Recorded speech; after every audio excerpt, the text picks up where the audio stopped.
Tout d'abord, je tenais à présenter les excuses du président Aulas, qui n'a pas pu se libérer aujourd'hui pour la conférence de presse, comme c'est le cas habituellement. Et dans un second temps, vous présenter Jason Denayer, qui je pense vous connaissez tous, qui nous arrive donc de Manchester City après un prêt l'année dernière à Galatasaray. 8 fois international belge, 92 matchs de championnat, 8 matchs d'Europa League et 5 matchs de Champions League, dont 4 avec Galatasaray en 2015 et 2016. C'était pour nous une volonté de recruter un défenseur central supplémentaire. Et je suis très heureux et je souhaite la bienvenue à Jason. Je suis très heureux de le compter parmi nous depuis lundi. Donc bienvenue. Merci. Et maintenant, je vais laisser la parole. Les détails financiers, vous les avez eus par le président. Donc je ne vous les répéterai pas.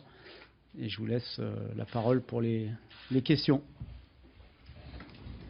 Bonjour Jason. Edouard Gère, MC Sport, bienvenue à Lyon. Ça fait, comme Maurice et tout le staff de recrutement vous regarde depuis quelques années, ça fait quoi cette cour assidue? Est-ce qu'à un moment donné, là sur les dernières discussions, on se dit il faut que j'aille vraiment là parce qu'on me veut depuis un petit moment? Déjà pour moi c'était une volonté de venir à Lyon qui datait pas d'aujourd'hui. Donc le fait qu'aujourd'hui les discussions ont été beaucoup plus loin qu'auparavant, c'était quelque chose qui était clair pour moi. Venir à Lyon, c'était dans ma tête depuis déjà plusieurs années. Pourquoi? Bonjour, Christelle Schneider, Info Plus Canal+. Pourquoi vous voulez venir à Lyon? Qu'est-ce qui représente ce club pour vous qui n'avait joué qu'à l'étranger et jamais en France encore? Déjà c'était par rapport au staff et au club qui m'a suivi depuis longtemps. Et pour moi, c'était déjà une preuve d'engagement par rapport à moi. Le fait qu'ils me connaissent, qu'ils connaissent mes points faibles et mes points forts, me permettront de venir ici et m'améliorer sur tout mon jeu. Donc pour moi, c'était quelque chose d'important de venir là où les gens savent qui je suis réellement. Qu'est-ce que vous pouvez apporter alors? Vous dites qu'il y a mes points faibles, mes points forts. Quels sont vos points faibles et quels sont vos points forts? Donc personnellement, j'ai des qualités athlétiques qui sont assez bonnes. J'ai un bon jeu au pied. Après, voilà, ça dépend de ce que veut le coach. Mais je ferai en sorte de m'adapter à tout ce qu'il demande. Est-ce que vous ont appris vos différents prêts, que ce soit en Écosse, à Sunderland aussi, et puis à Galatasaray? Déjà, au Royaume-Uni, c'était des jeux qui étaient beaucoup plus physiques, beaucoup plus agressifs. Après, en Turquie, c'était plus la pression qui était hors terrain et surtout les médias, les supporters, etc., qui m'a fait mûrir. Donc, je pense que si je prends les prêts globalement, ça a été un apprentissage sur tous les niveaux, en dehors du terrain et comme sur le terrain. Bonjour, Willy Maisonnat, RTL. On vient d'évoquer justement vos différents prêts. Est-ce qu'il était important pour vous de trouver enfin une stabilité? Vous avez fini pour 4 ans, c'est important enfin. Je pense que pour tout le monde et dans n'importe quel sport ou quel travail, on veut de la stabilité. Donc après 4 ans, pour moi, il était temps de trouver quelque chose de stable où je pouvais vraiment me concentrer sur le long terme. Et c'est ce que j'ai trouvé ici. Bonjour Jason, Nadia Tadi, Mercato. Cela fait 2 ans que vous n'avez pas été appelé en sélection belge. Est-ce qu'en rejoignant Lyon, ça fait aussi partie de vos objectifs? Évidemment, parce que Lyon est un club qui a beaucoup de visibilité, ce qui me permettra de montrer et de retourner en équipe nationale. Qu'est-ce qui bloquait les dernières saisons? Je pense que déjà le coach avait préparé son équipe pour la Coupe du Monde et Sunderland. Je ne sais pas si vous savez, mais ça s'est pas très bien passé parce que j'ai pas joué à mon poste initial. Donc le coach voulait que je joue en défense centrale pour me reprendre en équipe nationale, ce qui n'était pas le cas. Et après, voilà, Galatasaray, il a continué sur l'équipe qu'il avait déjà fait auparavant. Une petite question pour Florian, Miguel Gazi à l'équipe. Bienvenue Jason. Merci. Florian, comme on le dit, ça fait quelques années qu'on accole le nom de Jason à l'Olympique Lyonnais. Est-ce que tu pourrais nous rappeler un peu l'historique du joueur ces dernières saisons? Bon, l'historique, il est très simple, hein, on le connaît depuis, moi je le connais depuis pas mal de temps. Il a été sur mes fiches depuis un bon nombre d'années, comme vous le veniez de le rappeler. Moi, je l'ai connu à City, déjà, avec l'équipe réserve. Ensuite, je l'ai suivi petit à petit. Vous savez qu'il a été aussi à City. Il y a Patrick Vieira qui était à City, qui est entraîneur de Nice aujourd'hui, avec qui j'avais beaucoup discuté durant ces années-là. On avait échangé sur le cas de Jason. Ensuite, on l'avait suivi avec l'équipe nationale belge. Je me souviens avoir fait un voyage, notamment avec Bruno, au Stade de France pour voir France-Belgique. On était tous les deux dans la tribune et je me souviens qu'il avait réalisé un très bon match. Et puis voilà, après, on est dans la continuité quand on fait du recrutement. On suit toujours un petit peu les joueurs qu'on a identifiés au préalable. Et là, l'opportunité faisait que c'était le moment. Les années précédentes, ça ne l'était pas parce que City n'était pas apte et en capacité, en tous les cas, à nous le céder. Et voilà, les portes se sont ouvertes plus naturellement cette saison. Et donc on a décidé avec Bruno, avec le club, de pouvoir engager des discussions très rapides avec City. D'ailleurs, ça s'est plutôt très bien passé avec eux et je les en remercie aujourd'hui. Et je pense que c'est aussi pour Jason un moment important de sa carrière parce qu'il n'a que 23 ans, faut pas l'oublier. Et c'est à la fois un jeune joueur et un joueur qui a accumulé de l'expérience.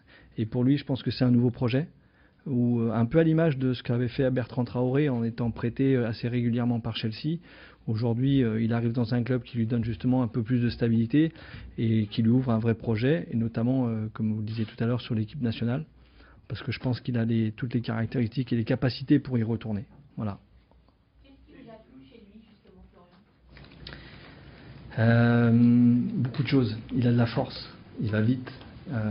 C'est quelqu'un qui, en plus sur le plan technique, parce qu'il est passé par l'académie de Jean-Marc Guillou en Belgique, et je les ai vus travailler très très jeunes, et je sais comment ça travaille, donc je sais aussi que techniquement c'est quelqu'un qui est très rassurant, qui est très calme sous pression, et c'est des caractéristiques que Bruno souhaite, c'est-à-dire que de la vitesse pour pouvoir gérer tout ce qui est profondeur, de l'agressivité, il est solide, vous allez vous en apercevoir dans le duel. Donc voilà, et il a besoin, je pense aussi, voilà, de rentrer dans un groupe où il aura de la confiance pour pouvoir continuer à progresser, parce qu'il a encore une marge de progression importante à mon avis. Bonjour à tous, je suis Yves pour Tony Radio et Football. Jason, axe droit, axe gauche, où va votre préférence? Axe droit ou axe gauche en défense centrale? J'ai pas vraiment de préférence. J'ai déjà joué à gauche comme à droite et je me sens à l'aise des deux côtés. On a vu aussi des équipes polyvalents. Est-ce que là il y a une volonté quand même de se stabiliser en défense centrale? C'est mon poste principal, donc pour moi c'est normal de vouloir évoluer là. Après, s'il y a des décisions qui sont faites, je ferai en sorte de m'adapter. Il y a déjà une idée, je pense, axe gauche, axe droit pour Jason? Ce que je veux dire, c'est Jason a été recruté pour évoluer en défense centrale. Axe droit ou axe gauche, pour moi, c'est pas un problème puisqu'il est capable d'évoluer des deux côtés de la même manière. Mais il sera stabilisé dans un poste axial, ça c'est sûr. Sauf énormément de pépins sur des postes de latéraux. Mais vu qu'on est bien fourni dans ces postes-là, notre volonté, elle est commune, c'est de le fixer dans un poste de défenseur central. Justement, Bruno, par rapport aux qualités qu'a détaillé Flo, qu'est-ce Oui. que tu pourrais rajouter sur justement ce qui t'a frappé, ce qui vous a frappé dans le jeu? Pas grand-chose. Flo a complètement bien décrit les qualités de Jason. Moi, ce que je voudrais rajouter, c'est que le recrutement, c'est toujours un travail très difficile et que sur le dossier de Jason, ce qui est important, c'est la continuité, c'est le suivi. Parce que parfois, il y a des joueurs qu'on observe, qu'on voit et qu'on n'arrive pas à faire pour diverses raisons. Et là, l'opportunité s'est présentée cette année et c'est aussi le travail de Flo, il faut le souligner, de suivre des joueurs qu'on a contactés 2 ou 3 ans auparavant, de voir leur évolution et puis de saisir l'opportunité à un moment donné parce qu'elle se présente et qu'elle est réalisable alors qu'elle n'était pas forcément 2 ans avant ou 2 saisons avant. Donc c'est un vrai travail de longue haleine, de suivi, de patience, de persévérance. Et voilà, je suis très content qu'on ait réussi à faire un dossier sur lequel on avait beaucoup bataillé il y a quelques saisons. Florian, Bruno évoquait le suivi d'un dossier dans le recrutement. Lorsqu'un joueur de cette qualité-là est aussi souvent prêté, on se pose forcément des questions. Qu'est-ce qui vous a rassuré à ce sujet-là? Les qualités intrinsèques du joueur, elles restent la même. Après, c'est dans quel club il va. Certes, il est prêté, mais je reviens par rapport à ce que je disais tout à l'heure sur ce qui se passe un peu dans ce type de club comme Manchester City, comme Chelsea, qui prennent beaucoup de joueurs et qui ont cette manière de fonctionner là en prêtant les joueurs. Et je reviens sur ce qu'a fait Bertrand Traoré avec Chelsea. On est un peu même si c'est pas le même poste, on est un peu dans ce schéma-là. Donc il faut toujours continuer à les suivre. Et le fait qu'il soit prêté, pour moi, c'est quelque chose de bien parce que ça lui a permis de jouer, d'acquérir de l'expérience dans des clubs différents. En première ligue à Sunderland et puis après, comme le disait Jason, à Galatasaray, où l'ambiance et le football est un peu différent, mais surtout l'aspect extrasportif est à la fois peut être parfois très compliqué. Et je pense qu'il a emmagasiné justement de l'expérience par rapport à ça. Et aujourd'hui, on a, je pense, un joueur peut-être plus complet que ce qu'on aurait eu il y a 2 saisons en arrière si on l'avait fait. Une petite question pratique. Est-ce que Jason sera apte à être dans le groupe vendredi? Oui. Oui, on en a parlé encore tout à l'heure. Et vous me connaissez, j'aime bien échanger avec mes joueurs, connaître leurs ressentis. Et Jason sera dans le groupe pour le match de vendredi. Il y a des chances qu'il puisse être titulaire ou est-ce que... Toujours plus, Bilal. Et puis après, axe droit ou axe gauche, hein? On verra. Plonger sur la fiche, on va dire, détaillée de Jason. Quand on regarde, on a pu voir qu'il a disputé des matchs au poste de milieu défensif. Est-ce qu'aujourd'hui, on regarde une des nécessités soulevées par la saison dernière, c'est-à-dire une doubleur pour Lucas Touzard? Est-ce que ça peut résoudre cette problématique-là ou est-ce qu'il peut avoir encore l'idée de recruter un doubleur? Pour l'instant, j'ai pas eu cette idée-là. Vraiment, c'est pour moi un renfort dans l'axe central dont on avait besoin.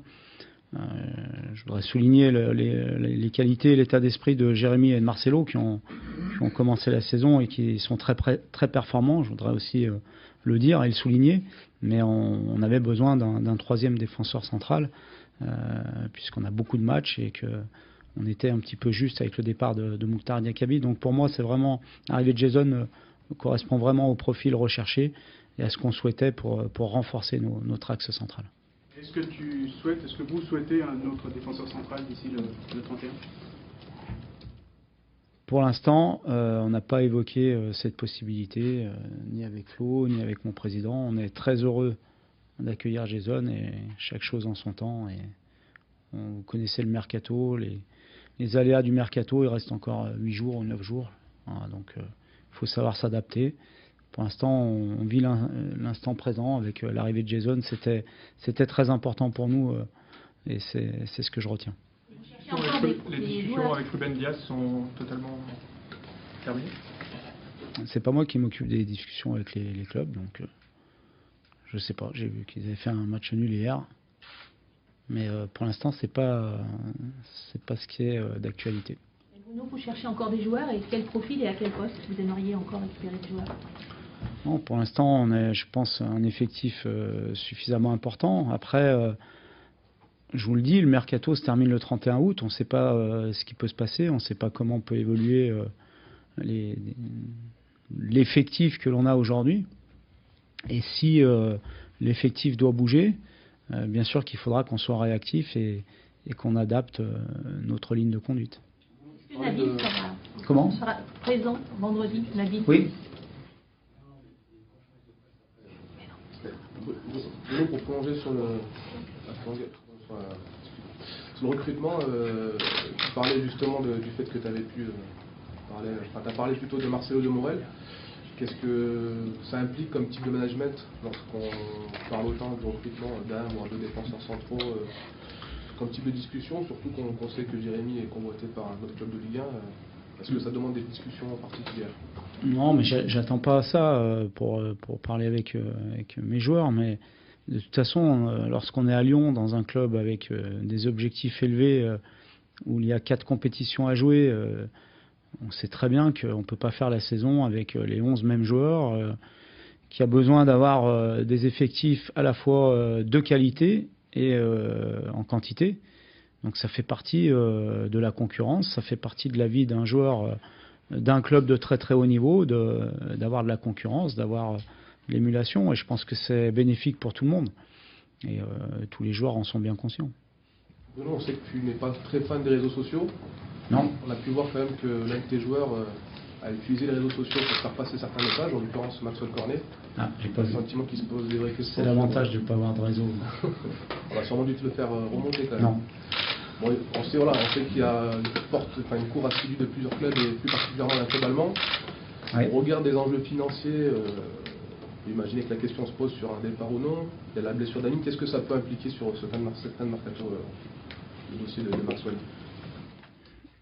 Il faut être prudent parce que, comme je vous l'ai dit, on a besoin d'un effectif de qualité et en quantité parce qu'on a beaucoup de compétitions à jouer, des compétitions difficiles avec des objectifs très élevés dans chaque compétition.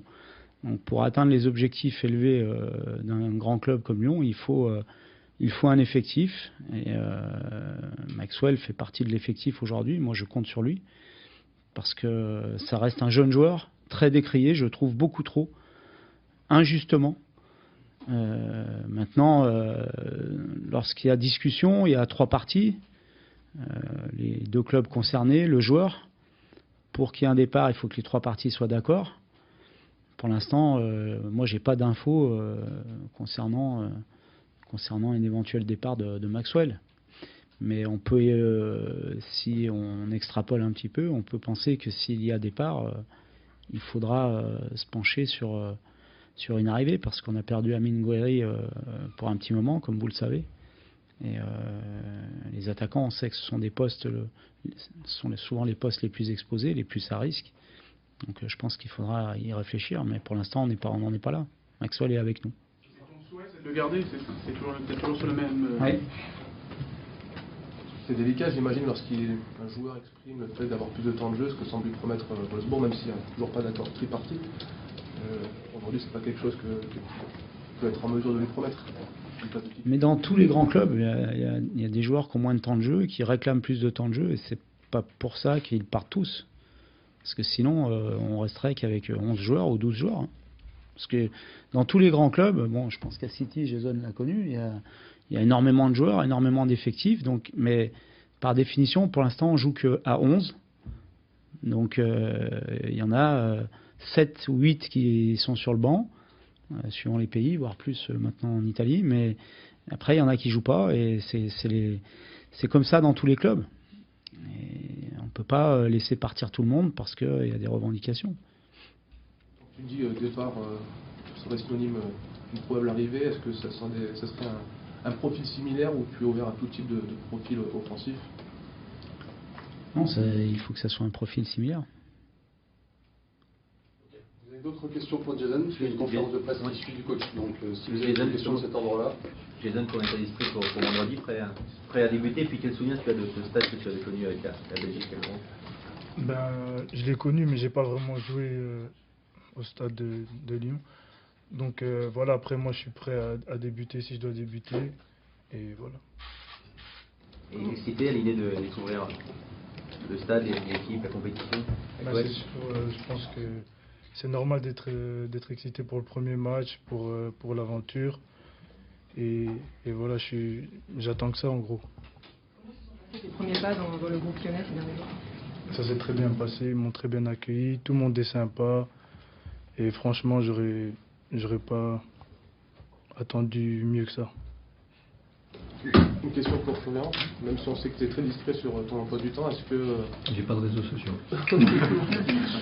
Donc on ne saura pas, du moins visuellement, mardi prochain si tu es en Grèce pour assister à PAOK Salonique Benfica? Tu ne le sauras pas. Une éventualité? Il y a la télé. Non, j'ai pas prévu quoi que ce soit pour le week-end prochain. Je me concentre sur l'équipe aujourd'hui. Voilà, Bruno vous a exprimé ses souhaits et voilà, moi je suis à sa disposition. Donc voilà, pour l'instant on est tous très contents de ce qu'on a fait, même si c'est pas un mercato comme la saison passée aussi important. Mais en tous les cas, on est content de ce qu'on a fait que ce soit en janvier pour maintenant avec Léo et Martin, et ce qu'on fait aujourd'hui avec Jason. Ok, on passe aux photos.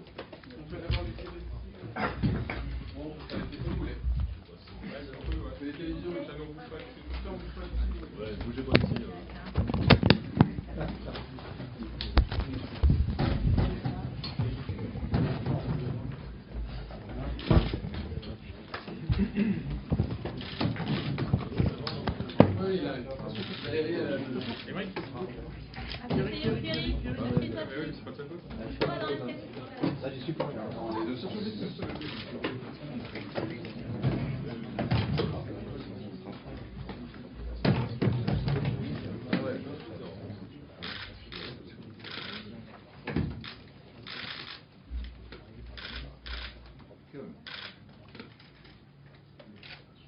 C'est dans l'autre sens aussi.